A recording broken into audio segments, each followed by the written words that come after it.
So this is a typical Java class file.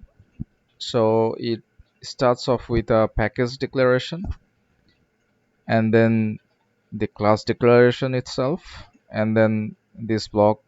uh, these are called fields in Java, and then it has a constructor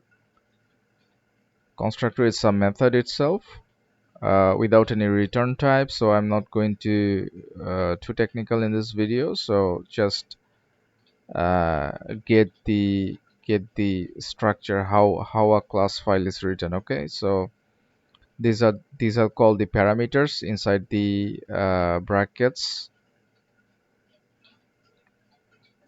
Okay, so these are called the parameters. These are also fields, but they have uh, limited scope within this function. So we will discuss about the scopes in the future videos, not in this one. So just remind, these are called parameters or arguments, and this gate name and gate address, these are also methods, but we call it accessors or getter methods. So this is a very basic Java class file looks like.